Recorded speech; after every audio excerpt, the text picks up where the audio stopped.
This is a mini meditation guided by Bombas. Repeat after me. I'm comfy. I'm cozy. I have 0 blisters on my toes. And that's because I wear Bombas, the softest socks, underwear, and T-shirts that give back. One purchased equals one donated. Now go to bombas.com/Wondery and use code WONDERY for 20% off your first purchase. That's BOMBAS.com/Wondery and use code WONDERY at checkout. Grumpy Old Geeks, a weekly talk show hosted by Brian Schulmeister and Jason DeFilippo, discussing the finer points of what went wrong on the internet and who's to blame.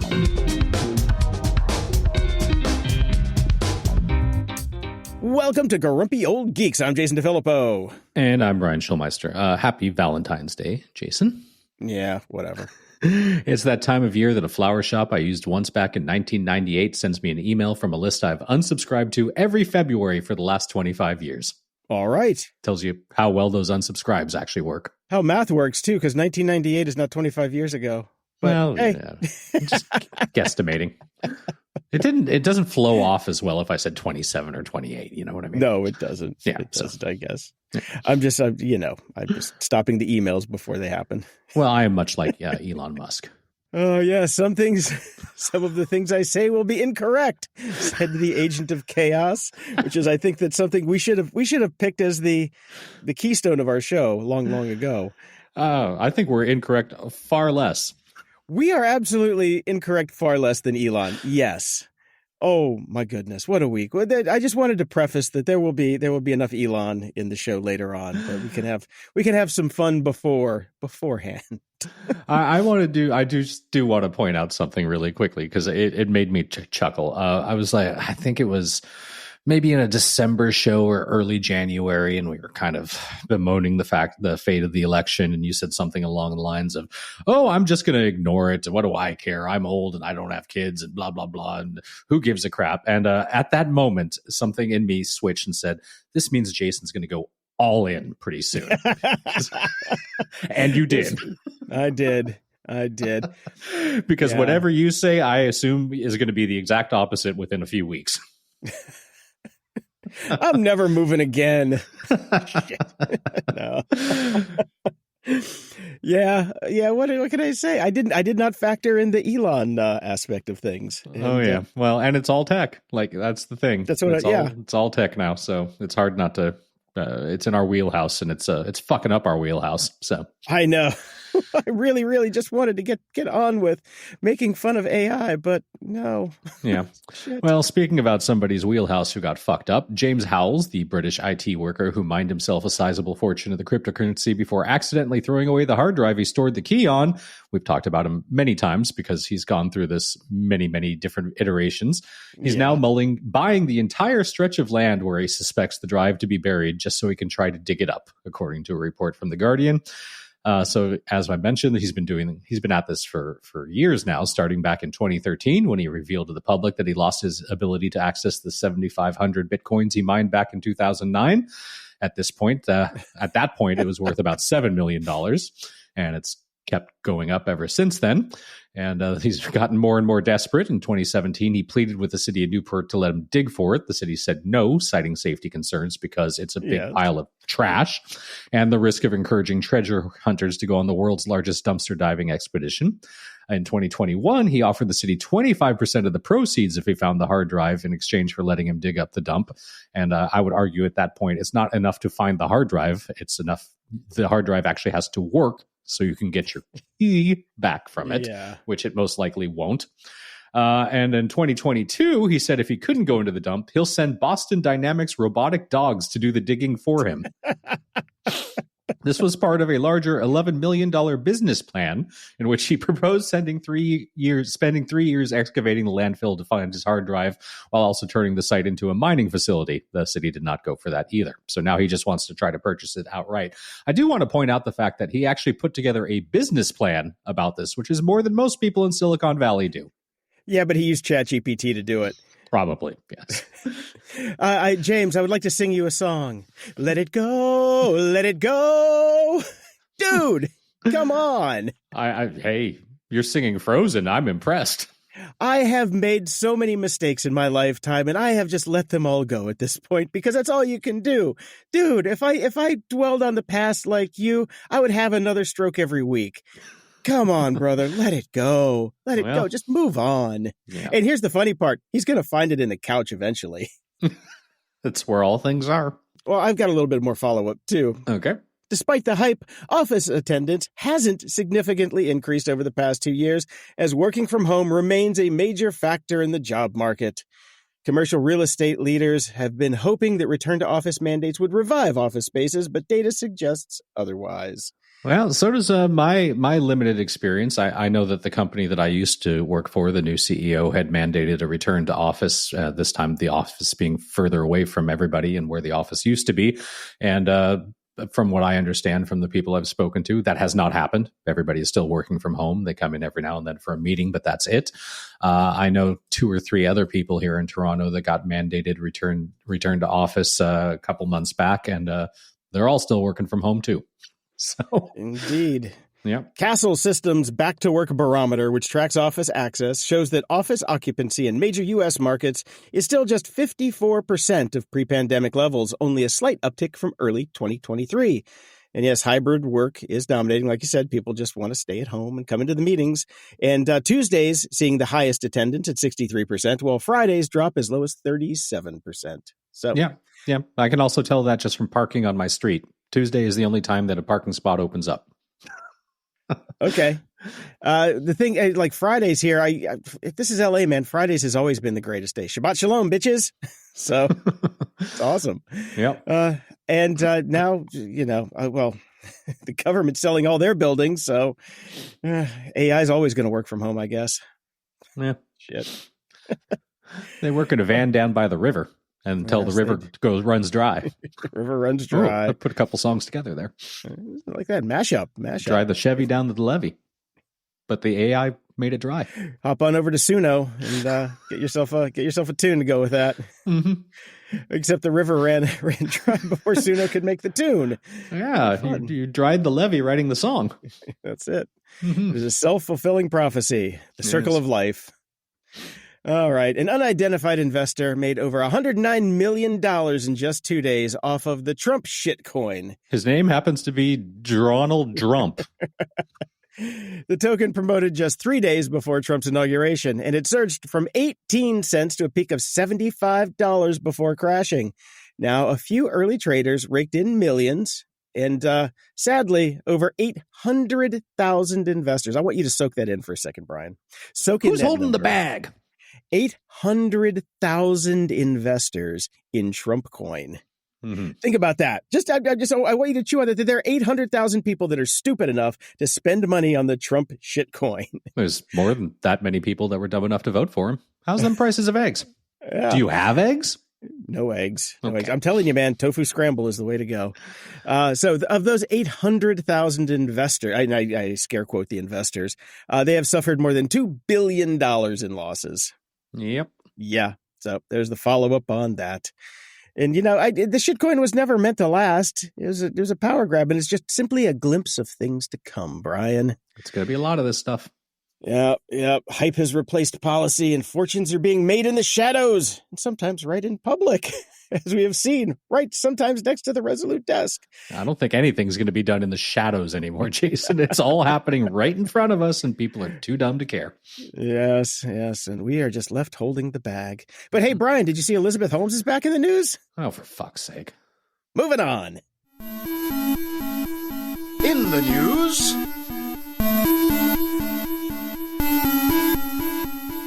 A new study from Microsoft and Carnegie Mellon University warns that relying too much on generative AI could weaken critical thinking skills.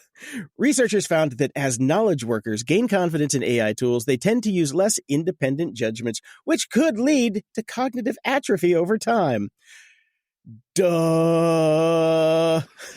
I mean, yeah. I remember every single phone number from people that I had their numbers for pre-cell phone. Post-cell phone, couldn't tell you a single goddamn phone number. You don't use that part of your brain. So if you're going to outsource thinking, Well, and God knows none of you are reading. No, I mean, this is a tale as old as time. And we have said it at the beginning when AI first started to come out. Beast, since we're doing a Disney episode, apparently. We talked about this because this is just this is technology moving forward. But the reason I put this in here, not because it's a no shit moment. I put it in here because the fact that Microsoft, good on them for at least, putting out the time to do the study to figure out where they can make their next move. Mm-hmm. I think that's very smart. That's what corporations should do the research to find out who you are disrupting and how you can sell them something later in the future to solve that disruption that you just caused. Look, that's what I'm saying. We can post a million stories and find them about how Microsoft has done some pretty shady stuff over the years. Ads in my start bar on my OS that I paid for. That could be one of them. But overall, Microsoft has been a pretty solid, good company, one that I would say fights for the forces of good more often than evil. And I agree. Okay. Well, we'll just set aside that whole antitrust thing with Internet Explorer. Well, like I said, there's examples. Yeah. There are examples. Yes. So Thomson Reuters has won the first major AI copyright case in the U.S. A federal judge ruled that legal AI startup Ross Intelligence infringed on Westlaw's copyrighted material. What about Rachel? See, I've never seen an episode of that damn show, but even I know the characters. You're really not missing much. Yeah, I never enjoyed the show. Yeah. Judge Stefanos Bibas rejected Ross's fair use defense, stating the company meant to compete with Westlaw by developing a market substitute. Here's where it goes. None of Ross's possible defenses hold water. I reject them all, said the judge in a summary judgment. Love you. That's it. Gavel drop. Boom. I think we need this judge on some of these Trump and Musk cases. I know. Yeah. I reject them all. Now get me my Deliveroo. Young clerk. It's good. Sets a precedent. Mm-hmm. I don't know if it's going to matter much. But we'll see. Yeah. I don't know. Speaking of AI and copyright, I don't know if you saw, but Adobe launched Firefly this week. Oh, okay. With a paid subscription to do video. Oh. And mm-hmm. I didn't dig into it on the Firefly website. I just watched the news reports on my local LA news, and they showed what were supposed to be the cream of the crop demo videos. They were fucking horrible. Horrible. Yeah. Like they had newscasters and their lips didn't even line up. Their teeth were popping through their cheeks. It was just a horror show. Actually, that's most LA newscasters when they have their botched surgeries. That's true. True. All right, moving on to some more fun news. Meta's latest round of layoffs on Monday cut nearly 4,000 employees, targeting what the company described as its lowest performers. However, several affected workers say that they were blindsided despite previously receiving strong performance reviews. A little pat on the head, a lollipop, and said, "Little Georgie, you're doing great. Go forth and break things quickly, please." Business Insider spoke with 8 former employees who had been rated at or above expectations. Mm-hmm. Okay. Yes. Okay. But they were later downgraded to meets most without warning, then making them eligible for termination. Man, I'm so glad I never got a job there, that I would have to get little labels like that. Wow. And the fact that they actually just changed the label without having another performance review or discussion about it. I mean, this is obvious. They're going to win. If they sue, they're going to win. I don't know. They're going to win something. They're not. You don't want your job back at this point, obviously. But Meta's going to cut off some of its coffee budget and spread it around. Oh, I think they'd want their job back, because from the next story, the tech industry's hiring boom has turned into a brutal bust. Once flush with perks, Silicon Valley is now reeling from relentless layoffs as startups collapse and tech giants shift focus to AI. Formerly secure jobs are vanishing, leaving workers like ex-Indeed engineer Dalen Moyer struggling to find work after 160 failed applications. Many are considering leaving the industry altogether. Can only be so many real estate agents, people. Yeah, no doubt. That's what everybody goes to do. People that leave the music industry, real estate agents. People that leave tech, real estate agents. Yeah. Meanwhile, Meta and Google are slashing thousands of jobs, even as big tech remains more valuable than the entire global stock markets, with AI taking priority. The layoffs wave shows no signs of slowing. And you can't even go get a government job anymore, which was also your second fallback, because those are getting away. Cut left, right, and center. For the same reason, AI.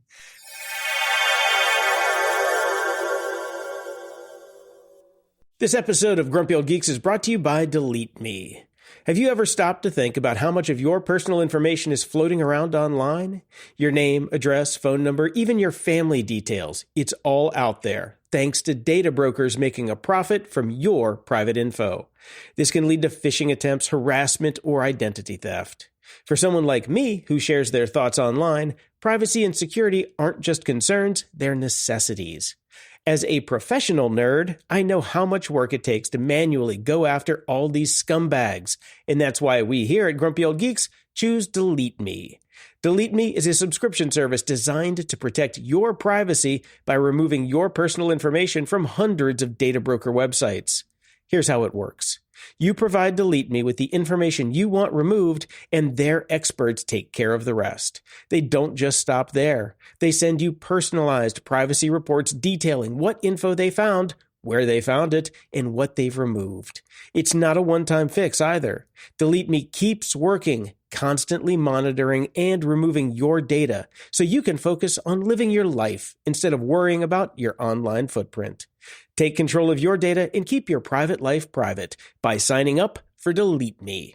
Now at a special discount for our listeners. Take 20% off your Delete Me plan when you go to joindeleteme.com/GOG and use promo code GOG at checkout. The only way to get 20% off is to go to joindeleteme.com/GOG and enter code GOG at checkout. That's joindeleteme.com, code GOG. Your weekly dose of romance and drama has arrived. Season 29 of The Bachelor is here, and Grant Ellis, certified hottie and former day trader, is trading his day job on Wall Street for a second chance at everlasting love. New episodes drop every Monday at 8/7 Central, bringing you fresh twists in Grant's journey to find his soulmate. This self-proclaimed mama's boy is all grown up and ready to invest his heart. Will his playful charm win over the house full of hopefuls, or will the competition prove too intense? From heartfelt moments to adrenaline-pumping dates, each week brings new surprises in the mansion. Will Grant find his perfect match or end up with a broken heart? Tune in every Monday at 8/7 Central on ABC and stream on Hulu for new episodes of The Bachelor.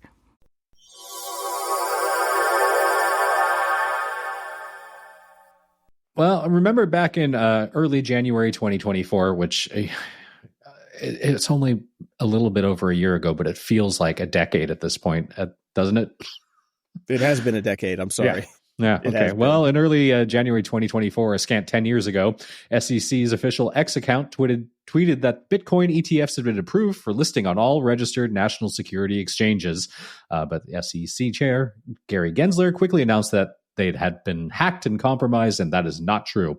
The commission later revealed it was a victim of a SIM swapping attack, although it admitted that its account was not protected by multi-factor authentication. It was Eric Council Jr. from Alabama who has now pleaded guilty to being a co-conspirator in the unauthorized takeover of the U.S. Securities and Exchange Commission's Twitter account last year. He was really only ahead of the game by about a year, because I'm expecting that announcement at any point in time now. If he'd have just put it in buffer and waited a little bit, there you go. Fine. Yeah. His co-conspirators who paid counsel in Bitcoin then changed the SEC's account password to control it before posting the false news along with a fake quote from Gensler. So, and obviously, people gamed that to make a bunch of money, because Bitcoin rose by $1,000 after the fake announcement went up and then fell by $2,000 when the SEC issued the correction. As for why the SEC's account wasn't protected by multi-factor authentication, the agency previously said that it asked X support staff to disable it last July because it was having issues with account access. Now, if you have ever worked in an office where multiple people need to be able to access a singular account, you know exactly what they're talking about. Oh, yes. No. Where's John? He's the one with the phone that it's set up on. He's in the shitter. Yep. I got to get in right now. Yeah. No, I've been there, done that. There absolutely has to be a better solution to that. And anyways. Oh, speaking of the better solution, Kanye West's final solution. Oh, wait, did I say that out loud? Oh, it's just like Kanye said a lot of things out loud last week. Well, Kanye's account on X has been deactivated after a series of anti-Semitic posts sparked outrage. It's unclear whether West deleted the account himself or if X removed it. Musk called him and said, dude, yeah, come on. Like, yeah, I threw the salute, but what are you doing? That's too much. Reel it in a bit. Yeah. Yeah. I mean, it was bad. It was bad. Oh, yeah. But and here's the thing. You know, they're saying that, oh, it was because of all the Nazi shit. It wasn't the Nazi shit. I'm going to tell you the truth about why his account was deleted. Mhm. Very simply, he tweeted, George Farmer, I did not fuck your wife. Rest easy. Jared Kushner, on the other hand. So you're going to say that you fucked the president's daughter. That's a fuck around and find out moment. Sorry. That's why his account was deleted. It had nothing to do with the Nazi shit. Yeah. Period. But he has merch. So, you know. Well, he had merch. He had merch. Since Shopify saw the merch go up, I actually went and looked at it too, and it just did not seem real to me either. Shopify took down his t-shirt shop, but it wasn't also for the reasons that you think it was. They did not take it down because it was anti-Semitic hate content. They took it down because they thought it was going to be fraud because he didn't think that he could fulfill on the t-shirt orders. Yeah. That's why they took the shop. Why down. even provide a reason? Just take it down. Yeah. Yeah. Yeah. Well, I think we're all behind you. Yeah. Except for Elon. Yeah. They should have just taken it down and shut the fuck up. Then they would have been heroes. Yes. But now there's zeros. Yeah. You're up in Canada. Go have a chat with them. Go have a chat with them, Brian. No, thanks. Yeah.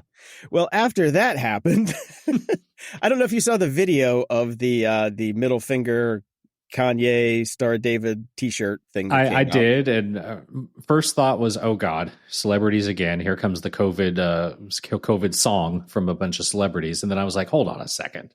Flipping people the middle finger. This is no fucking way. Is this real? Nope. And it wasn't. It was an AI video that was created by an Israeli ad worker, Ori Bejarano. Mm-hmm. I'm sure I butchered that name.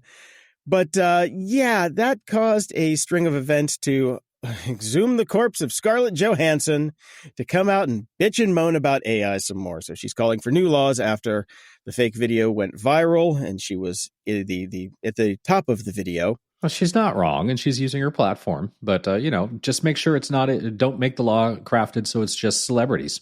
Everybody should have the right not to be replicated by AI. Exactly. Come on. Yeah. Be an equal opportunity activist, please, if that's what you're going to do. But moving. All right. Well, it's a good video, though, by the way. I don't know. It was a good video. I mean, it took me a second. Yeah, no, it was a pretty well done video. Yeah. We should have put those shirts on our shop, too, damn it. We might get shut down for fraud. We got to be careful. Yes, we do. Google is going to start testing a feature this year to help weed out children trying to access adult content on YouTube. I put this in the news purely because the entire article just says machine learning and never once says AI, and I'm very impressed. All right. The machine learning-based age estimation model will try to predict whether a user is under 18, and if so, apply appropriate age filter settings to their account. Now, this is coming not because of the goodness of their heart. This is coming because of a flurry of Google child safety announcements that they have announced because the U.S. Senate is considering a bill that would ban preteens from social media. Don't take away our cash cow. We will put some things in to pacify you. I would like to point out Mr. Will Shanklin, who wrote this for Engadget. If you'd like, send us your address. We'll send you some stickers for actually getting it right for the first time in a long time. I'm very impressed. Not a single AI mention. Even the shortened ML is used rather than AI. Very well done. Thank you, Will. Warm the cockles of my dead heart. You're doing the God's work. Now let's talk about AI. The UK government is shifting its AI strategy, rebranding the AI Safety Institute as the AI Security Institute because they didn't want to screw up the acronym. They had stickers made, Brian. They had stickers made. They couldn't get rid of them. I see. To focus on cybersecurity and national security risks.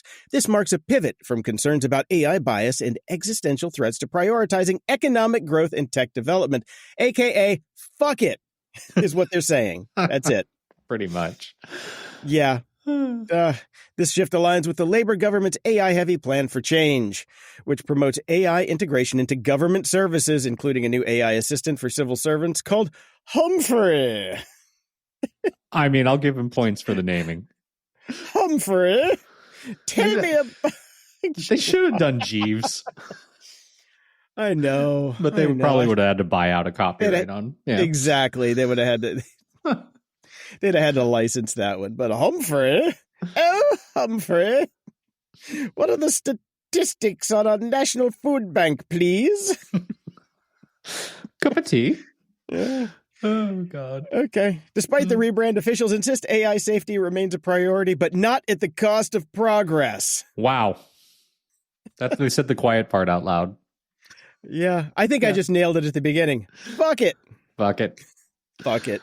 Speaking of people who are saying fuck it, Jonah Peretti, the founder of BuzzFeed, who destroyed BuzzFeed by having it create just buckets and buckets of AI-generated slop, is now deciding that it's just too much of it. We can't take it anymore. We're done. We're done. So what are they going to do? They're going to create their own social network. They're pivoting. They're pivoting, Brian. They're pivoting. Mm-hmm. I'm trying to wrap my head around how to say this. Yeah, it's just fucking dumb. No, all you got to here's what you say, Jason. Hello. But they're in the lab developing it now. So yes, there's no code to show. There's no code to show. There's no code to show. We'll just put it out. How can we do this as cheap as we can? Ooh, there's this Mastodon code laying around. We can just slap our logo on top of that. Call it a day. Yeah. That works. Yeah, that works. There we go. And just a little bit of follow up here. And Apple, you fucking pussies. Apple Map plans to show Gulf of America following Google. So, yeah. But not all heroes use Apple Maps, Brian. Governor Pritzker from Illinois says he is going to change Lake Michigan to Lake Illinois in a public press conference. We're in the dumbest possible timeline. I know. This timeline does suck, but it is funny. I mean, my dad still lives in Chicago, and he's like, yeah, Pritzker hates Trump. And he's just always saying he's going to push back. We're going to be the bellwether of change. I'm like, well, you're the bellwether of snark at this point. So yeah, there's good memes and snark coming out of this, but nothing real. Yeah. You can't wipe your tears away with snark, unfortunately. No, but what you do is you file lawsuits, and they do take some time. So I'm happy to report that even though it's not much, some of these lawsuits have gotten to the courts, and the courts are starting to finally push back a little bit. If you recall, the CDC and FDA were ordered by Trump and Musk to remove entire sections of their websites and anything related to gender identity and data sets that the entire world is using to do actual, science. And a U.S. District Judge John D. Bates, insert jokes here. Yep. No? Okay. Has ordered the Center for Disease Control and FDA to restore the web pages and resources that they had removed to comply with President Trump's executive order. So he gave them until February 11th at 11:59 p.m. Eastern Time to comply. And apparently the CDC website on transgender and gender diverse persons is already back online, with a note up top saying that the CDC's website is being modified to comply with President Trump's executive orders, which are now being reversed. So finally, we're getting a bit of pushback. This is a temporary restraining order that has been granted as requested by the Doctors for America. They are also suing the Office of Personnel Management, or OPM, which issued the memo for the page's removal. As the Washington Post notes, the memo ordered agency heads to end all agency programs that use taxpayer money to promote or reflect gender ideology. They're bringing everything back. And the lawsuits will come back. Don't call it a comeback, because the lawsuits will continue on, and this is just going to be whack-a-mole that will last for the rest of our fucking natural lives. And the EFF, the Electronic Frontier Foundation, along with multiple federal employee unions, have filed a lawsuit against Elon Musk and his Doji team to block their access to sensitive and identifying information on millions of Americans. So we can expect to see big balls in court. Woo. We'll see what happens, but the pushback has started, and so far almost all the court cases are coming up, of course, saying, yeah, you don't have any legal right to do any of the things that you're doing. Yep. I got a few more on that one, too. 14 states have sued President Trump and Elon Musk, challenging Musk's role as head of the Department of Government Efficiency. The lawsuit, led by New Mexico, shocker there, argues Musk's unchecked power to eliminate federal jobs and agencies violates the Constitution's Appointments Clause, requiring Senate confirmation for such authority. There's one. Next up, a group of 26 current and former USAID employees is suing Musk and the department in an effort to stop him from dismantling the agency without Senate confirmation.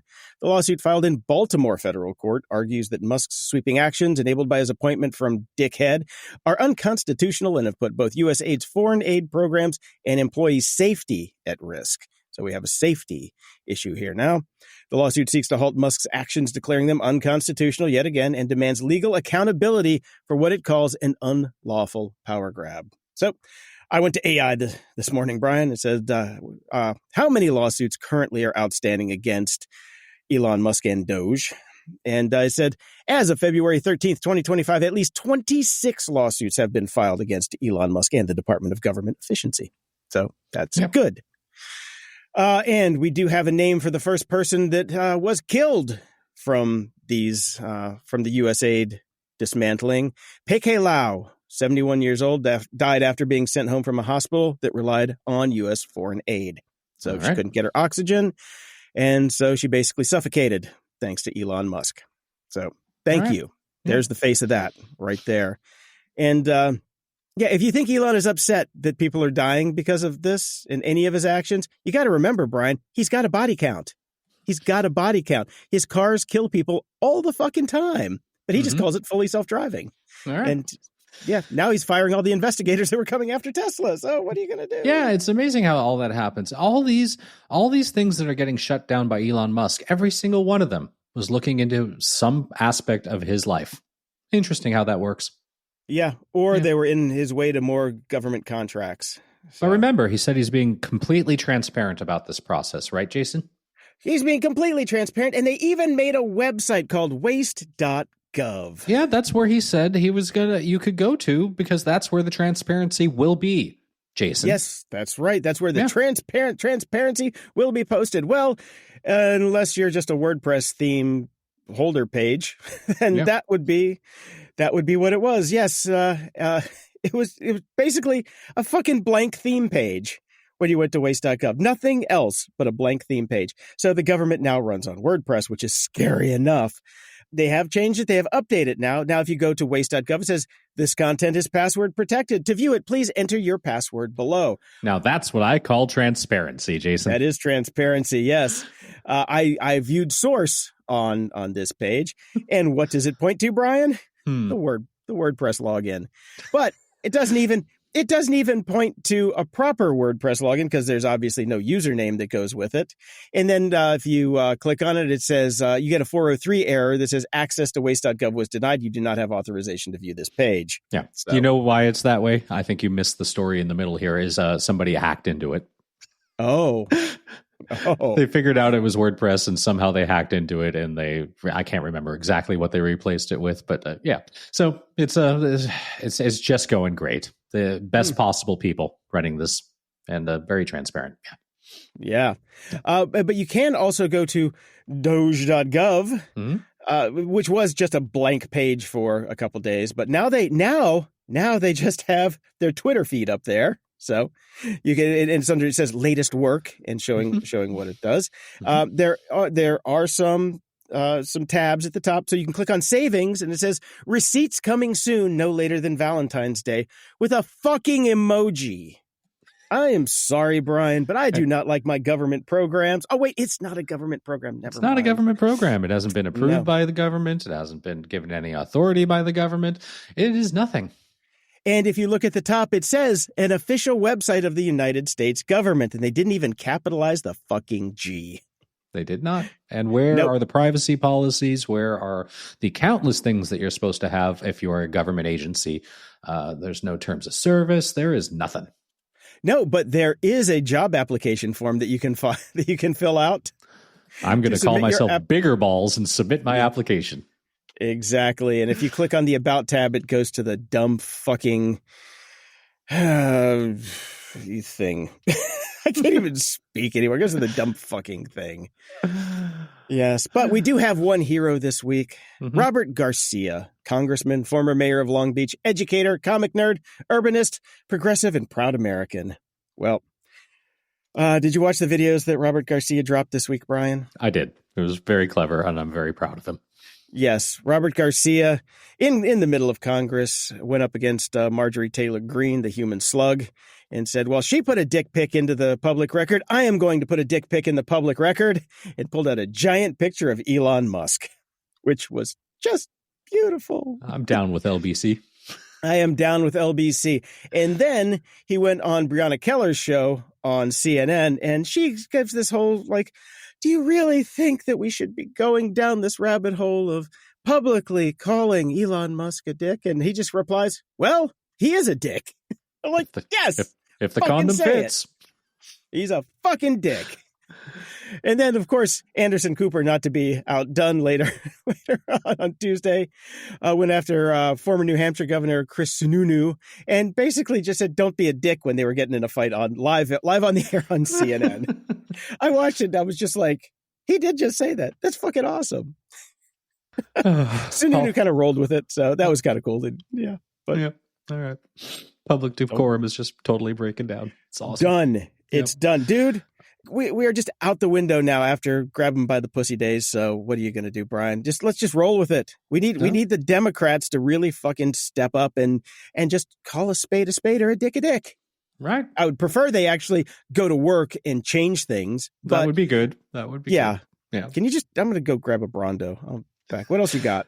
Well, after all of that, I do have a bit of good news, actually, like legit good news. The odds of a newly discovered asteroid, 2024 YR4, impacting Earth in 2032 has risen from 1.3% to 2.2%, according to NASA's Center for Near-Earth Object Studies. So, pretty soon, it may not fucking matter anymore. You know, we've had all of these programs and movies about averting the catastrophe of the asteroid. Can we just have one that just tries to go and aim it at us? At this point, I welcome our asteroid obliterator. I know. I saw the news yesterday that they said that there's a 0.03% chance that it would hit the moon. And then I'm like, oh, Seven Eves. That much. And then I was thinking of Seven Eves. Yep. Neil Stephenson might get that sequel after all.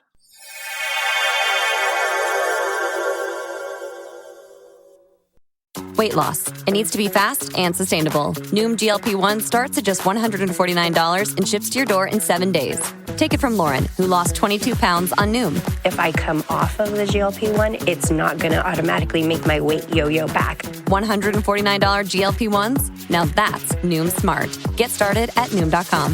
Real Noom user compensated to provide their story. Individual results may vary. Not all customers will medically qualify for prescription medications. Compounded medications are not reviewed by the FDA for safety, efficacy, or quality. Rakuten is the smartest way to save money when you shop because you earn cash back at over 3,500 stores. Fashion, beauty, electronics, home essentials, travel, dining, concert tickets, and more. Your favorite stores like Lowe's, Levi's, and Nike pay Rakuten to send them shoppers. And Rakuten then passes on a part of that payment to its members as cash back. You're already shopping at your favorite stores. Why not save while you're doing it? It's a no-brainer. Membership is free and easy to sign up. Get the Rakuten app now and join the 17 million members who are already saving. Cashback rates change daily. See Rakuten.com for details. That's Rakuten. Your cashback really adds up.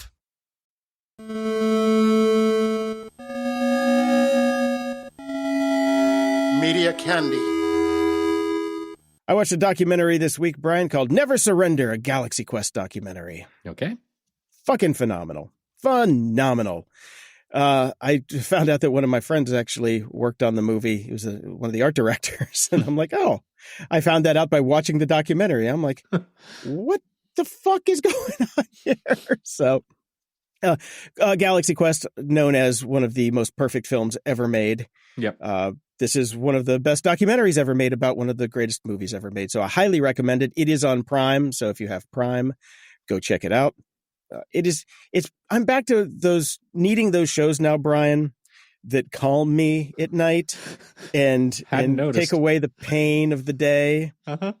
So I found that I completely missed season 2 of Wall of Chefs, which is a Canadian cooking competition on the Food Network in Canada. Mm-hmm. It is so fucking Canadian. It shits maple. These are the nicest people competing against each other, and they are so subdued And it's just, I don't know what it is about it that I just love the show. I've got one episode left, and then I'm going to be forever sad that Wall of Chefs is no more because they canceled it. And it just that's very un-Canadian. They should keep it going. You're doing all right, eh? It's sure, maybe not a lot of people are watching, but we really like what you're doing. And you're very nice people. And frankly, you only cost a few bucks. The main competition centers around the second challenge, which is a chef's fridge, and it shows all this crazy graphics, and then they go in the middle of the stage is this old fucking refrigerator. They open it up, and there are 3 ingredients that one of these chefs always keeps in their fridge, and that's the big reveal. What's in the chef's fridge? Cheese? You have to watch it. It's Canada. There's gonna be a fucking beer and some cheese. That's that's Wisconsin, man. That's Wisconsin. It's pretty close. Same. Yeah. It's a fun show. I'm going to miss it. So if anybody's got any more low-key cooking shows like that can keep me sane, shoot them my way, please. Watch the Harry Potter one, man. It was good. No, I tried. I just couldn't. I don't know why. Okay. Well, I've continued to watch Mythic Quest. That is doing the trick for me in terms of keeping me sane, because it's just kind of silly and funny and ironic and just the right kernel of truth about what those people are actually like. So it's good. But actually, what I discovered is when I talked about it last week, I was like, oh yeah, I think it's just season 2 that just dropped. No, it's season 4 that dropped. Oh, we were both wrong. So this is gone past my 3-season rule. So I'm working my way through season 2 right now. It's still pretty solid, but I've been binging 2 seasons in a row, and when you do that, the joke starts to run a little bit thin. You need some time away from it. So I will be taking a break after finishing season 2.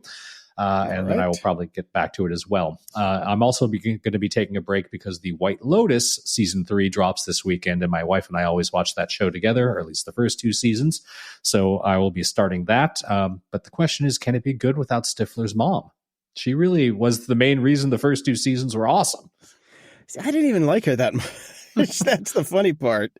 So we'll see. We'll see how it turns out. But it's one a week. So yeah, that's fine. Yeah, we actually have something to talk about, like the old water cooler days. It'll be so good. Yeah, and we see the first look this week at the new Mortal Kombat 2 poster with Johnny Cage, and I saw it and I'm like, fuck yes, Karl Urban is Johnny Cage. I'm not sure how Karl Urban became the go-to sci-fi guy, but he did. He did for sure. Do you remember? He did one season of a show that was a sci-fi show where he had one leg and he had a sidekick android. And it was really good. It got canceled because I think it was just too expensive. I don't remember that. But man, this dude has been in Lord of the Rings, Star Wars, Star Trek. I mean, there's nothing this guy does. The Boys. There's nothing this guy doesn't do. Well, just because he's great. Yeah. I got no problem with it. I enjoy him. I don't have a problem either. It's just amazing. It really is. It really is. Yeah, just looking at his seriously, looking at all of his movies that he's done in the past fucking 20 years is ridiculous. They need to go back and AI him into Battlestar Galactica and The Expanse. Yeah. We need him in everything. Yeah. Almost Human was the name of the TV series. I have 13 no episodes of that. Okay. Yeah, it was pretty good. Oh, you know what I think it really started with? When I really started to notice him? Star Trek was 2009 when he hopped into that, but Dredd was 2012. Oh my God, I forgot he was in that. He was that. He was Dredd. Yeah. He was phenomenal as Dredd, and I was really bummed that they didn't make any more of those, but that movie is a good standalone movie. If you want something to watch this week, that is phenomenal.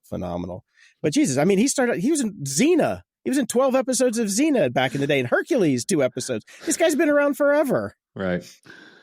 Wow. Okay, so that's how he got there. To answer that short question.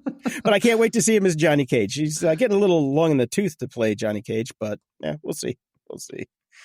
In other movie news, the Monroeville Mall, famous as the filming location for George Romero's 1978 horror classic Dawn of the Dead, has a new owner. And it's Walmart. Okay.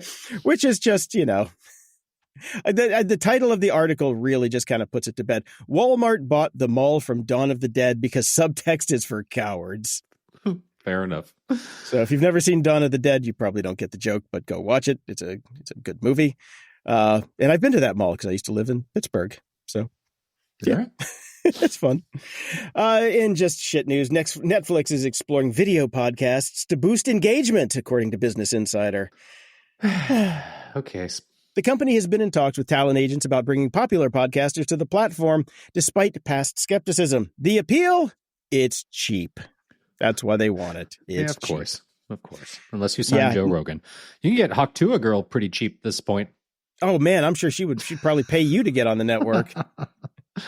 Damn. Yeah, so they're just going to try and find, probably YouTubers is what it is. I wouldn't call them podcasters. I just call them YouTubers. Yeah. There is a difference, There is a difference. But I think the YouTubers might say, screw you, because YouTube CEO Neil Mohan says that TV screens have officially surpassed mobile is the top way people watch YouTube in the U.S. I don't know if I'd be touting that, because that just means that your demographic has gotten old. Could be. Yeah, I didn't even think about that. But, well, we are. I hate to break it to you, Brian, but we fucking are. Everybody else is watching on TikTok. I know, exactly. That's my point. But here's the funny thing. Even the kids that I talk to nowadays are like, we don't even do TikTok anymore. Too many old people are on TikTok. Like TikTok, even TikTok is starting to age out, which is crazy. But yeah, I watch YouTube on my TV half the time, so I guess they're right. Ups and doodads. Brian, I want to do a quick PSA about apps with quizzes. Okay. If you're ever on social media and you click on an ad for an app and then they start to run you through a quiz or take a test or anything like that, close the window and run away. Yep. Just close the window and run away because it's bullshit. Yep. You will not finish the quiz. You will not finish the test. They will ask for the credit card and the money first.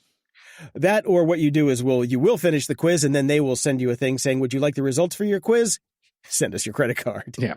Or download the app for your customized package. I love the weight loss ones. The weight loss ones with the chair workouts, for old guys. They're like, how old are you? How much weight do you want to lose? Do you want to do this, that, the other thing? It's all the same. It doesn't matter. Those forms mean nothing. And what I really love is the fake fucking progress bar at the end saying, please wait a moment while we build your customized workout plan. Yes. That does not exist. No, it doesn't exist. They're emailing you the same workout plan when you pay. Everybody gets the same shit. They just want your credit card. Which you can also get off Google for free. Yeah, exactly. Or YouTube on your TV. Yes. So just don't fall for that shit. It is like a psychological trick to make you invested in the process. Mm-hmm. And I've seen too many friends fall down the rabbit hole, and then they just sign up. It's like, but it's only 3 months for $99. I'm like, you spent $30 a month on a free fucking. So there's my PSA for the day, Brian. All right. A new iPhone update patches a flaw that could allow an attacker to turn off a nearly 7-year-old USB security feature. The Apple's release notes for iOS 18.3.1 and iPadOS 18.3.1 say the bug, which allowed the deactivation of USB restricted mode, may have been exploited in an extremely sophisticated attack against specific targeted individuals. Now, to actually have this work, they need your phone physically. So unless you plan on getting hijacked or somebody stealing your phone anytime in the near future, you don't have too much to worry about. But as per usual, do the damn update anyways. Yeah, I'm guessing law enforcement were probably the ones that were exploiting this attack. Yeah, I assume. Yep. So, and the Israelis, of course, with always all their tools, yes. Apple has reportedly been ordered by the UK government to create a backdoor allowing security officials access to users' encrypted iCloud backups. We're back to this shit. Here we go again. Come on, Tim Cook, be the man. The secret order issued under UK's Investigatory Powers Act would grant access to all encrypted files worldwide, not just British users, without notifying them. No, thank you. That's right. Yeah. Yep. If Apple complies, other governments, including the U.S., China, and others, may demand similar access, blah, blah, blah. We know the story backwards, forward, sideways. Governments keep trying to do this. The UK just needs to knock it the fuck off. But they won't. They won't. For some reason, they think that it's a good idea. So There it is. And Right. that's the thing is like nobody else is going to tell you if they've gotten the letters to do it or not. Google's not going to do it. Meta's not going to do it because part of the process of this is that you're not supposed to know it's happening. Yes. So somebody leaked this that shouldn't have. Yes. For sure. For sure. Yeah. Keep leaking. Keep leaking, people. Keep on leaking. Well, keeping with Apple and surprising news, Apple has actually done something that could save you money.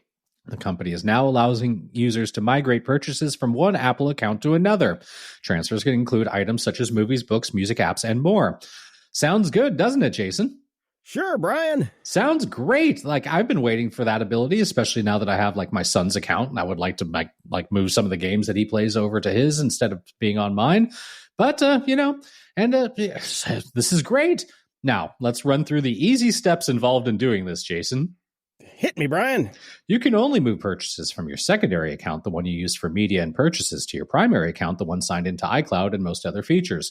Before starting a migration, check that you are signed into both accounts on your device and that the secondary account isn't part of a family sharing or purchase sharing account.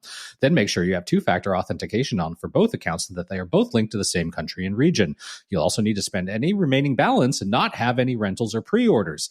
Then transfer your things by going to the Media and Purchases tab and scrolling to migrate purchases. Follow the steps on your screen, and then once the migration is complete, log out of your secondary account on all devices. Heads up, though, you'll no longer be able to use that other account for purchases anymore. Sounds convenient, easy, and useful. The corpse of Steve Jobs is catching fire, rolling in its grave so hard right now. That does not exactly sound like you could transfer things between accounts. It sounds like you can move things out of one account that you can now never use again. Yeah. If you want to burn that account to the ground, that's all you can do. Okay. Yes. Well, TikTok's back on the Apple Store. Yay. After more than 25 days, Apple and Google restored TikTok to U.S. app stores Thursday evening. Well, thank God I'm old and TikTok is now for old people. That's right. So you can also go get your Lemon 8 download and CapCut if you had deleted it. So President Trump gave ByteDance a 75-day deadline to sell TikTok to a U.S. entity or face a ban, and he also proposed a 50% U.S. stake in the company. Despite the uncertainty, TikTok's traffic is recovering, while rivals like X, Blue Sky, and Meta are launching competing video features. We knew all that stuff, but the only way that this got back in is the new Department of Justice got in touch with Apple and Google and said, we're not going to prosecute you if you put it back in, because Apple and Google were like, no, we know this game. We know this game. You guys are not going to fool us. Okay, you said that the ban is not going to be enforced. We leave it in there, then you come after us, and then you have leverage on us. No. We want it in writing that you will not fuck with us. They finally got it, and that's why they put it back in. At least the lawyers at Apple and Google are smart enough to know that, fool me once, fuck you. Don't buy it without it in writing. And Brian, the first ever AI image has been granted copyright protection. Okay. Well, not the first ever AI image, but the first ever AI image you know what I'm saying. I got it. Finally. Yes. It's fucking early, Brian. It's fucking early. I've been Elon'd all week. For the first time, the U.S. Copyright Office has granted copyright protection to an artwork entirely generated with AI, but with a catch. The image, titled A Single Piece of American Cheese, was created using Invoke, a generative AI platform, by the CEO, Kent Kiersey. Now, he made 35 significant edits, selecting, coordinating, and arranging AI-generated elements to form a composite artwork. And the Copyright Office had actually denied him the copyright previously, but he went and sent them a video. He had to show his work, basically. He showed his entire workflow, and then they're like, okay, fine. Then, upon closer inspection of the video, they noticed that Ken had 6 fingers. And therefore, it's an AI video, and now they've taken it away again. Yes, they've taken it away, just like Milli Vanilli's Grammy. You're fucked. Whatever. Okay, I mean, this is what we talked about is you actually have to go in and make X amount of changes by hand. So, yeah, it's not even that good of an image. That's the thing that pisses me off. It's all being done for press and stupidity. So yeah, I did it, but you know what? It worked because I went and I checked out the tool that they made it on. It's actually a pretty good tool, and it's not that expensive. So, yeah. This week I've been using. I use Premiere a lot now. I'm stuck in Premiere Pro for like 7 hours a day, and I found that I can actually edit faster on my laptop because of the trackpad placement and the keyboard placement. I'm pretty good with everything with that. But when I'm working at my desktop, I miss the trackpad right by my thing. So I grabbed my Apple Magic trackpad from the office, brought it home. Problem with the trackpad is the back end of it's too tall, so I wanted to flip it around and run it upside down. That's harder than it looks, Okay. turns out. I needed to go find, there are lots of, I did lots of Googling. I found lots of terminal commands that I could run to flip it around. None of them worked anymore. So that was a bust. But then I found Better Touch Tool, which is a piece of software that you can buy, but they have like a 45-day free trial. And there's a checkbox that you just select and says, flip it upside down, flip it up, rub it down. There you go. Worked like a charm. I used the magic trackpad for about 6 seconds before I decided that ain't going to work and scrapped the whole thing. The upside is I found Better Touch Tool and it does a whole bunch of stuff, and I'm really glad it had a 45-day trial because I'm never probably going to use it again. But if you need touch tools that are better, go get Better Touch Tool. All right. And a hat tip to Figure 15 over at our Discord who shared this link. Now, Jason, I once had a Jeep. I loved my Jeep. I know you currently have a Jeep. I know you love your Jeep. I will never be buying a future Jeep unless this changes. So yes, Stellantis, the parent company of Jeep, Dodge, Chrysler, and Ram, has recently introduced full screen. I was going to say full self-driving, but we know that's bullshit. Full screen pop-up advertisements on its vehicle's infotainment systems. So for new Jeep owners, anytime you come to a stop, be it at a red light or in traffic, and if you're in Los Angeles driving on the 405, this would be every 5 seconds. Your infotainment screen is now being overtaken by a full screen advertisement. To return to your navigation or music, you must manually dismiss the ad by clicking it with your finger. Oh my fucking God. Obviously, the response from drivers has been swift and overwhelmingly negative. Online forums are filled with complaints about these intrusive ads disrupting the driving experience. One Jeep owner shared their frustration. He highlighted how these pop-ups hijack the screen at every stop, forcing them to constantly close ads to access essential functions, since we need to use those screens for everything now. Yep. In response to the backlash, through their Jeep Cares representative, they acknowledged that these ads are part of a contractual agreement with SiriusXM. So now what I couldn't find out was, does this happen if you don't have a subscription with SiriusXM or not? That's curious for me. I want to know that. So they advise users to tap the X to dismiss the ads. Oh, well, fucking thanks, guys. I hadn't thought about that. Jesus. So yeah, people are pissed off, and obviously there's privacy concerns here, because for ads to be effective, vehicles must collect and transmit data about drivers' habits, locations, and preferences. So there's concern about that. How's this data used, stored, and shared? And also, what the fuck are you doing making us have to click away pop-up ads on our screens while we're driving? Yeah, what the fuck do you think this is, a Tesla? Exactly. Well, fortunately, my Jeep is one of the very old Jeeps that does not have Sirius or just about any feature whatsoever. So I'm very happy that it is. I have a Luddite Jeep. I'm going to keep my Luddite Jeep until the wheels fall off. Knock on wood, that is going to be a long time. But this is bullshit. Total bullshit. At the library. So I wanted to take a break from sci-fi after having finished the wonderful Bobiverse book and then a bunch of sci-fi books before that, and wanted to go back to kind of more non-fiction, because I do like my history books, but my fun ones, like that James Fell's books that I read on this day in history, Shit Went Down, where he picked something that occurred every single day and wrote fabulously funny stories about it.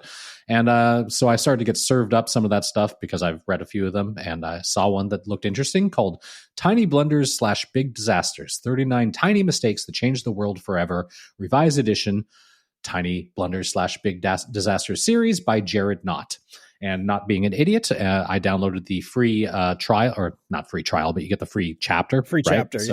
So I read the free chapter, and I'm like, oh, this is pretty interesting. It was like one event, and that was pretty good. Okay, I will buy this book, and I will start to read it.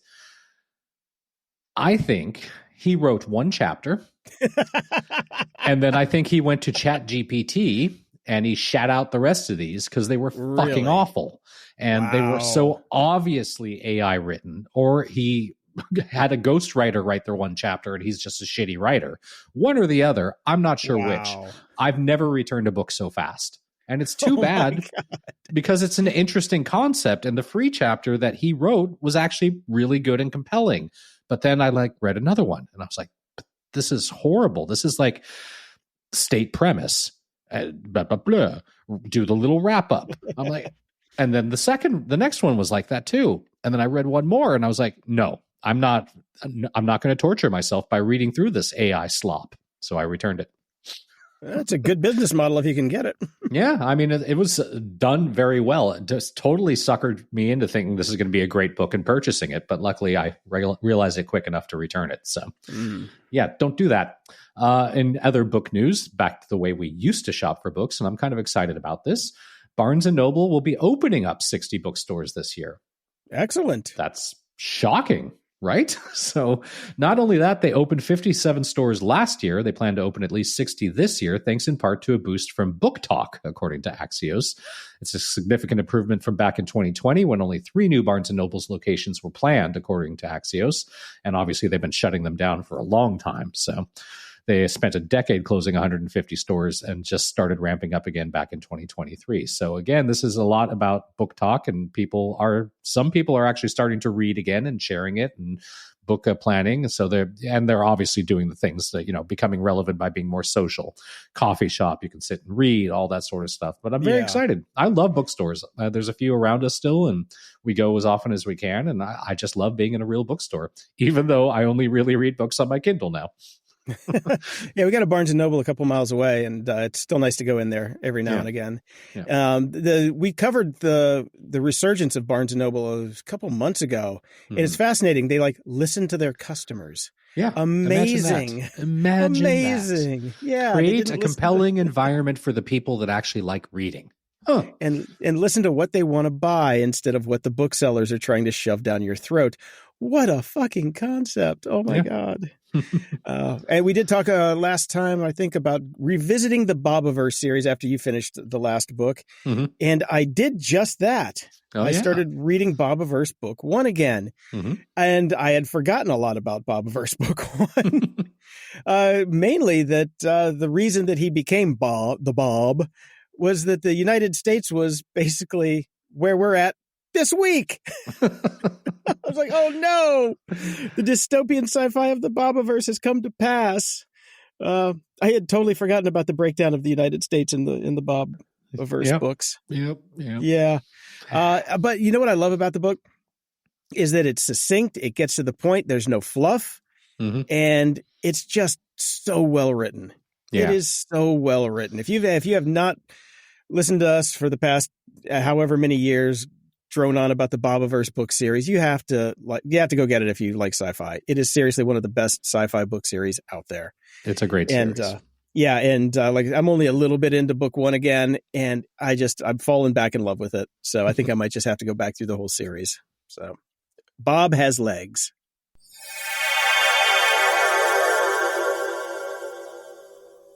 Welch's can't make everything make sense, like why your mom still listens to the radio, or what she meant when she sent that emoji. But a zero sugar drink that's still full of fruit flavor, we made that make sense. And strawberry, passion fruit, Concord grape, and more, you gotta sip it to get it. New Welch's Zero Sugar. Let's fruit stuff up. This is your before and after story, where your first steps towards a new life-changing career begin. Southeastern College can take you there. We offer in-demand hybrid and online programs with hands-on training, led by in-field career professionals, and career services to put you on the path to a rewarding and fulfilling future. This is where your transformation begins. Southeastern College, your future is bright. Visit sec.edu to get started. The Dark Side. Ha! With Dave. Welcome to The Dark Side with Dave. Podcast superhost Dave Bittner decodes all things cyber on the Cyberwire every single day. Exposes deception with Joe Kerrigan on hacking humans. Dives deep into privacy with Ben Yellen on Caveat. I keep saying Caveat for some reason. I got to fix that. Breaks down industrial cybersecurity on Control Loop and even brings the laughs on only malware in the building. I don't know why I say Caveat. Caveat. I try and make you sound more haunted than you maybe At are. least you don't say cravats, you know. Yes, you stick your pinky out when you say caveat. You are in Maryland having all your crab and all those little things. How's it going, Dave? It's not bad. I'm hanging in there. I'm hanging in there. The thread is getting thinner, and it's only February. Yes. Right. So I've been checking in with a lot of friends because obviously there's a lot of chaos, particularly near us here in Washington, D.C. And so I'm checking in with a lot of friends, folks who work in the government, who work in national security and things like that. And for some of them, I ask them how they're doing, and they say, I'm just trying to tune it all out. Mm-hmm. And I think, okay, it'd be nice to be able to do that. As someone whose day job is delivering the bad news, I don't have that option. So I have to go through it all and analyze it. And it, I don't look, woe is me, right? I mean, I have a great job, which I very much enjoy, so I shouldn't complain. But the type of news that we're experiencing today does take, for me anyway, an emotional toll, which I try to counter by doing fun things, but it's hard sometimes. Copious amounts of drugs. Yeah, sure. I did dry January. Mm-hmm. Me too.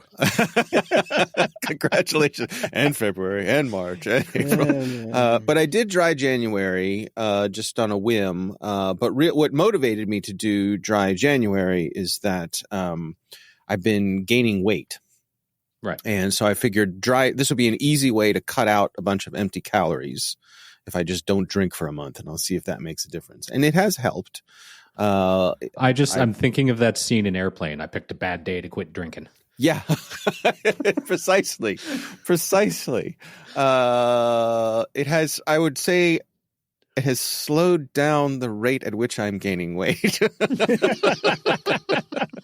So, it's like pumping the brakes slightly. I mean, I was raised with comfort food, so that's hardwired into me. So that's a struggle that I'm facing right now, and I'm trying to do my best to, not.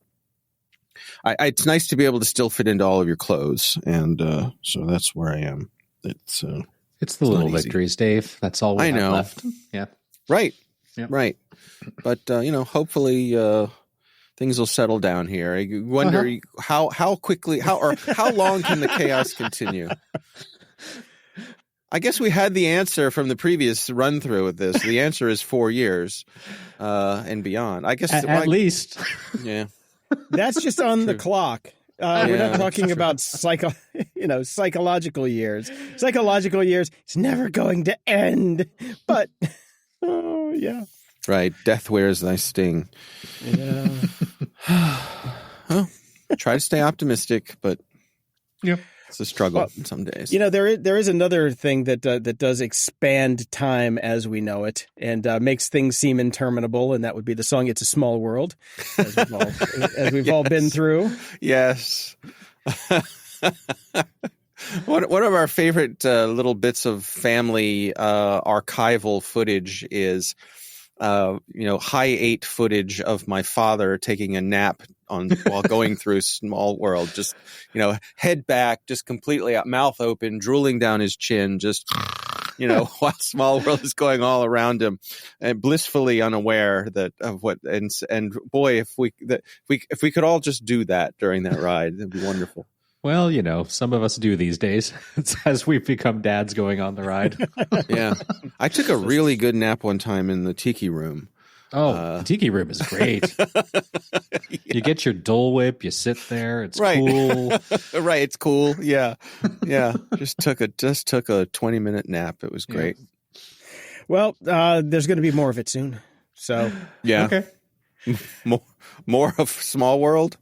Yeah, apparently Richard Sherman, the person who wrote it, left a new verse for "It's a Small World" to Bob Iger in 2023 as a parting gift to the studio that changed his life as part of the Sherman Brothers, which he was one of the old Wrote Music many of the dudes great back songs. then. Yeah. Yeah. This not being one of them. Yeah. No, not at all. Oh, I don't know about that. I mean, if a I song think this is a familiarity breeds contempt sort of thing for me, Dave. It's I've heard it more times than I ever need to. Yes, that's true. Yeah. And it does just dig in there and get stuck in your brain. Yes. But is it fair to call that bad? I mean, it's a sign of good songwriting, I suppose. Maybe evil, notorious. I don't know. How many people ride Small World with their own will, right? Or is it just like, okay, there's a short line. It's air conditioned. It's air conditioned. That's the big one. Right. I can nap. That's really it. It's air conditioned and it's reasonably long. Yes. Yeah. I'll put these earplugs in, and the kids will love it. Yeah. But also, you can sneak a drink in there if you have to as well. As someone who used to do that kind of thing. Oh, they have cameras these days. Yeah. They do like the little, Yes. I think my favorites are the little hula dolls, the little from Hawaii. Yes. They're very cute. Yeah. Very cute. All right. Well, getting a new verse. Great. Yeah, that's it. That's all I got for you. Well, You're the Disney guys. I put it in here. I thought maybe you'd run with it, but hey, fuck it. No, I appreciate all things Disney, and I'll have to hear the verse. I don't. Did they release it? Is it in the story? I haven't listened. Comes out July 7th. It drops July 7th. Oh, it's dropping like it's hot. Okay, well, dropping like it's hot. So the lines for Small World will be around the block. So people waiting to get in to check out the new verse. People will be at rope drop. They'll be sprinting to Small World to be able to check out the new verse for sure. Yes, definitely. Well, I did put in the story. Initially, it was because, Jason, you had a story in here about something awful that Trump did, which, wave around the room and you can hit 20 of them. But you pulled that, but I left this in anyway just because I was going to, do a counterpoint and say, look, he's not always wrong. And his new thing is he basically, he doesn't go through any proper channels. He just, signs executive orders and tells people to do things, which is not how government generally works. He told the Treasury to stop minting the penny, which... he's not wrong about that. We don't need the penny. It's not 1942. And Canada got rid of their penny about 20 years ago. Haven't missed it. Don't need it. So good.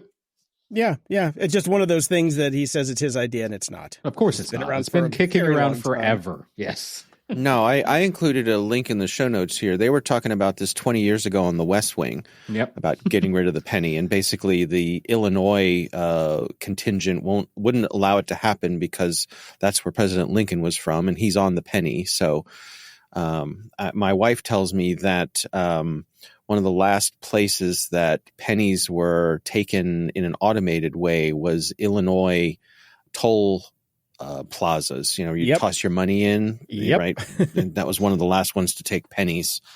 I mean, look, people have been talking about getting rid of pennies forever. The whole thing is that it costs more than a penny to make a penny, and that all people do with pennies is hoard them because the days of, I remember, I don't know about you guys, but I remember, my dad had a dish on his bureau in the bedroom where at the end of the day he'd come home and he'd stick his hand in his pocket and empty out his change, put it in the dish, and then the next day he'd put his hand in the dish and scoop it all up and put it in his pocket, because when you were paying for things in cash you wanted to have change. Yep. Well, nobody does that anymore, so all that happens with pennies is they get hoarded. There was a penny shortage the past couple years. Yeah, during COVID there was. I remember. Right. But the problem, and I have a link to this story, is that if you get rid of pennies, then your problem just basically bumps up to nickels. I will point out that this link is on AOL.com, so this story could be 75 years old. That's true. That's true. Well, the problem is the farthing. What are we going to do with the farthing? These shillings are costing us too much money. That's right. Me thinketh. But nickels cost even more. Nickels are even more wasteful than pennies. Evidently, nickels get rid cost of those something too. like Who the fuck is using 14. Them? Come on. Right. Well, look, we know that as Americans, we are unwilling to adopt dollar coins, as much money as that would save us, because every time we try, it just doesn't go anywhere. So I don't know. Look, the way this administration is going, we're only going to be able to use Bitcoin anyways. That's true. That's a good point. Trump coins and shit Trump coins. coin. Yeah. No, I've heard good cases made to just say drop the last decimal point and move on. Yeah. Go to the dimes. That's it. Well, That's all we need. Oh, go to the dimes. Dimes, Okay. quarters. Yep. Move on from there. Yeah. Yeah. Huh. The question is, do you round up or do you round down? So does the consumer benefit or the shop? I think we know the answer to that one, don't we? No. Yeah. I think history. Yeah. That was a naive question. Yeah. But you bring up an interesting point, Brian. The quarter kind of throws the gum in the works on that because That's true. Because then you've still got the 5. Yeah. Then you need to keep the nickel around. Yeah. Yeah, because nobody's getting rid of quarters because This is a conundrum. Although I can't tell you the last time I used real physical money. So I use it every single day. So, but I still have change in my pockets. I'm just an old man, I guess. Mm-hmm. God damn it! Mm-hmm. But yeah, keep them from tracking. This is just going to get stuck in Congress right next to. Can we get rid of daylight saving time? So yes, yes, right, yeah. Right. Yeah. That's true. Can we just get rid of Elon first before we get rid of the penny? Yeah. Priorities, Please? people. Priorities. Let's bump something up the fucking ladder here. That really At least the get... penny has been approved by Congress as opposed to Elon. Oh, zing! There you go. There you go. Yeah, that is one of the most frustrating things in my daily Cyberwire reporting is just having to deal with the irrationality of what's going on because of Mr. Musk going in like a bull in a china shop and just farting around everywhere. Trashing things left, right, and center. Yeah. Here's another thing here's another part of this I don't understand. What is going on with the board of directors and the shareholders at both Tesla and SpaceX that their CEO can just go do something else? I mean, on the one hand, maybe they're thinking this is forever. Well, yeah. I'm thinking maybe they're thinking this is but maybe they're thinking this is actually a good thing because he's not here.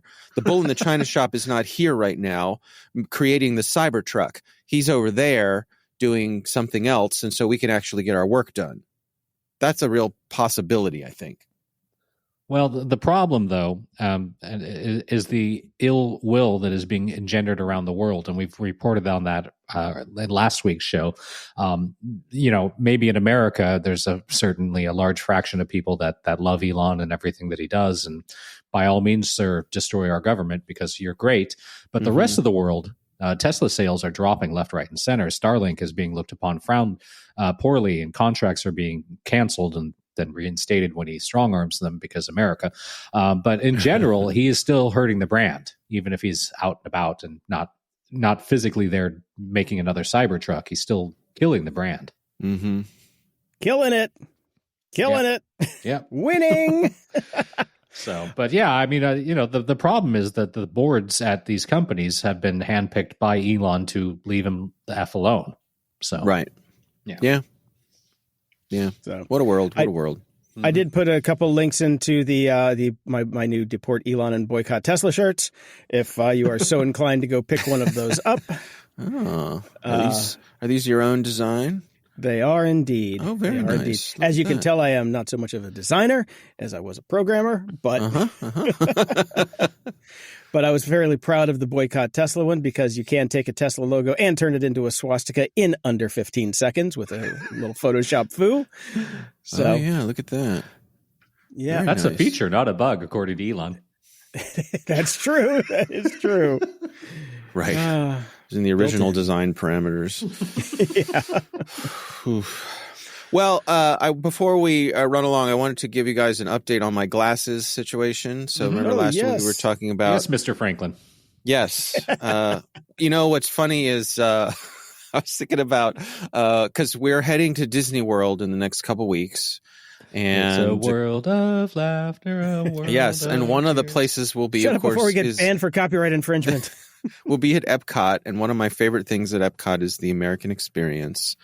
But one Hop of on the stage, lines, no one will notice. Yeah, not that old, but Ben Franklin has one of those lines that The Simpsons has made fun of because of how I don't know, what do you call it? Exposition-esque it is, where he says, I may have invented these bifocals that I'm wearing, but I assure you they are not rose-colored. That sort of thing. just such a Disney presentation line. Yes. Anyway, I'm wearing bifocals now. As we said last week, I am switching from progressives to bifocals, and I have to say, overall, big thumbs up on the bifocals.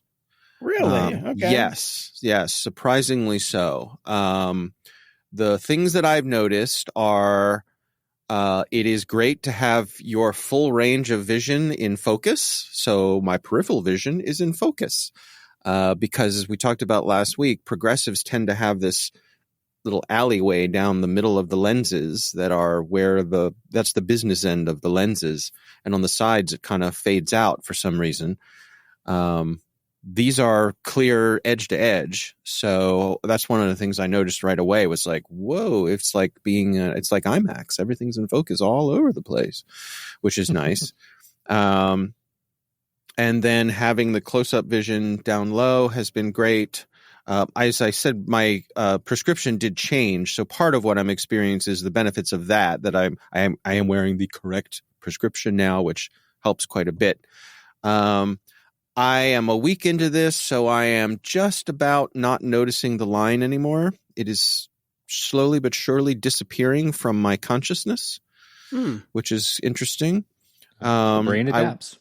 Yeah, it does. And I will say that all I've noticed so far is there is an odd middle distance, which I'll say is at arm's length. So the distance that you reach out to change the radio station in your car, or the HVAC setting in your car, that's the strange little no man's land where either lens is almost right to have that resolve, but not quite either of them is perfect.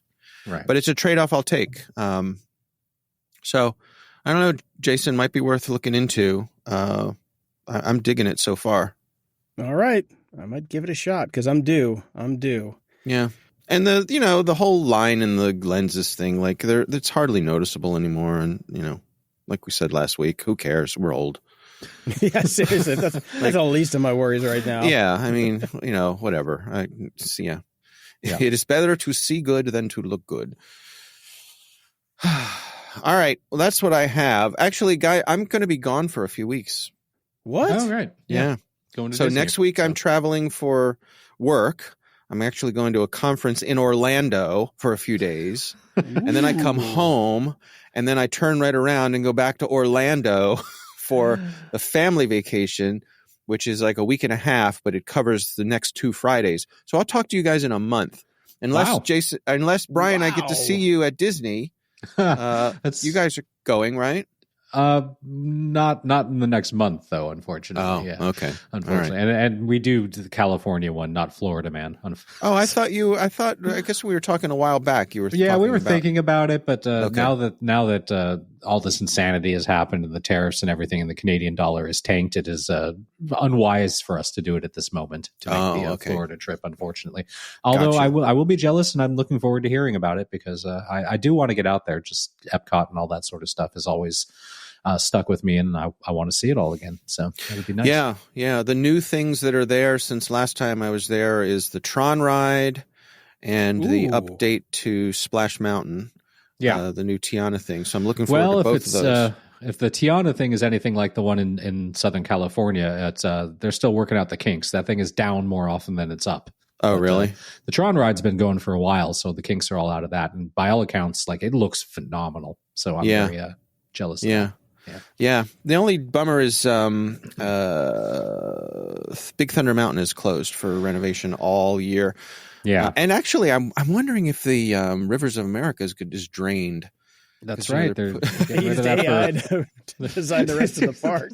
Yeah. The Disney AI in the app has drained the fucking river. Yeah. They're taking that out for Cars Land. That's right. So. Right. So we'll see. But All right, anyway. well, And there's forward to new hearing Country about Bear it. Jamboree. New Country Bear Jamboree. So That's cool. Yeah. whatever. Just have a good time. Time away. That's right.